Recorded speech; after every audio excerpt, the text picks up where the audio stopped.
Okay, good evening everyone. So let's start with our mathematics.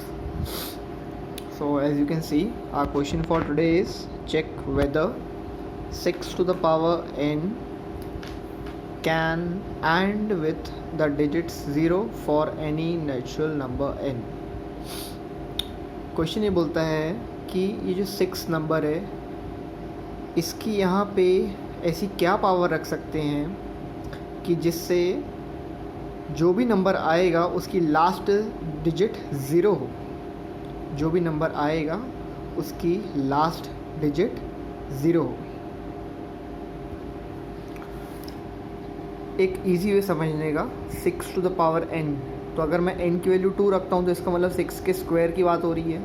तो मैंने 6 का square निकाला, 36 आ गया मेरे पास। ऐसी 6 टू द पावर n की वैल्यू अगर मैं 5 रख रहा हूँ तो मतलब 6 टू द पावर 5 मैं 5 टाइम्स 6 को मल्टीप्लाई कर रहा हूँ, तो मेरे पास आंसर आ रहा है 777। अब ऐसे केसेस के लिए मान लो यहाँ पे 6 टू द पावर n है, अगर मैं क्वेश्चन चेंज कर दूँ 7 टू द पावर n कर दूँ, या मैं क्वेश्चन चेंज कर दूँ let us suppose 19 to the power n, तो ऐसे जो भी क्वेश्चंस अराइज होंगे कि आपको प्रूफ करना है, कि आपको चेक करना है कि आप n की क्या पॉसिबल वैल्यू हो सकती है, या ये पॉसिबल है कि नहीं है कि यहाँ पे n की हम कुछ भी वैल्यू रख के कोई ऐसा नंबर बना सकते हैं जिसमें आखिरी में ज़ीरो आए या ना आए। क्योंकि अभी हमने 6 में n में 2 वैल्यूज़ रख के देख ली, हमारे पास ज़ीरो तो आ नहीं रहा है। तो इसके लिए हम क्या करते हैं, एक शॉर्टकट चलता है। शॉर्टकट क्या बोलता है, जो भी नंबर है, जैसे 6 टू द पावर n की बात हो रही है, तो हम this number should be divisible by 5, this number should be divisible by 5।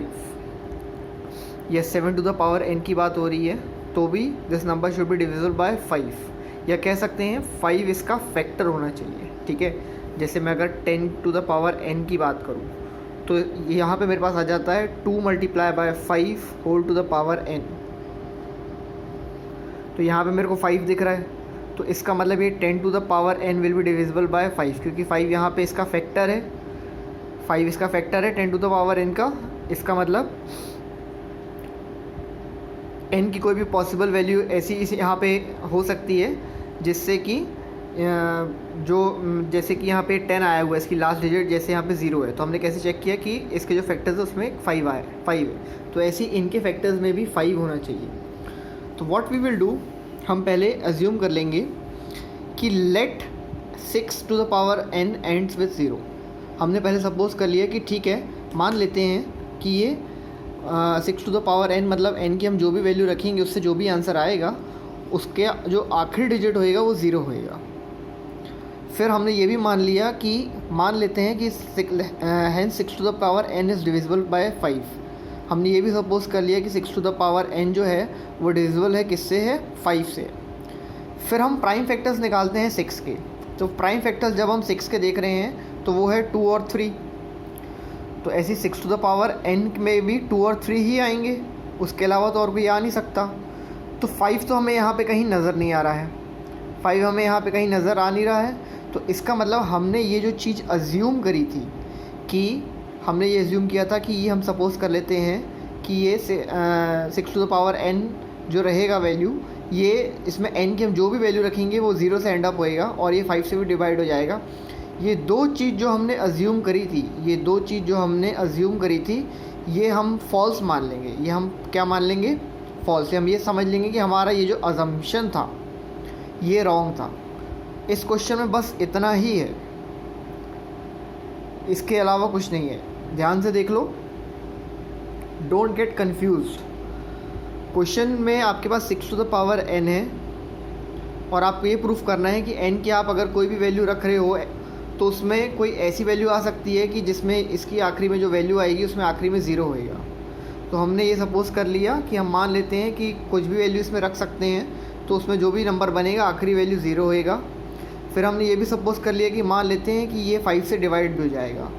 फिर हमने इसके फैक्टर्स निकाले, तो हमको फैक्टर्स निकालने में पता चला कि इसके फैक्टर्स में 5 तो है नहीं, तो इसका मतलब हमारा ये वाला अजम्पशन तो रॉन्ग हो गया, क्योंकि 5 अगर होता तो ये अजम्पशन सही हो जाता कि ये डिविजिबल है।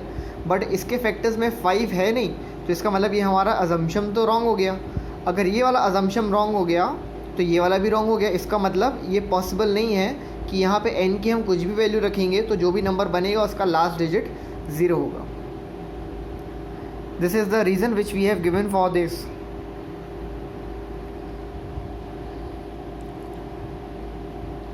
Only one question for today because it's a bit confusing. It's not tough, but it's a bit confusing. I'm pausing the video for a while. Please pause the video or take the screenshot.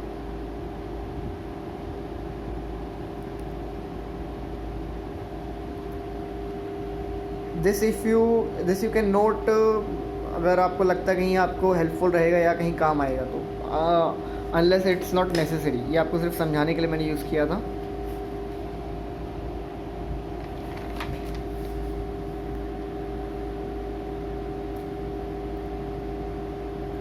Only one question for today.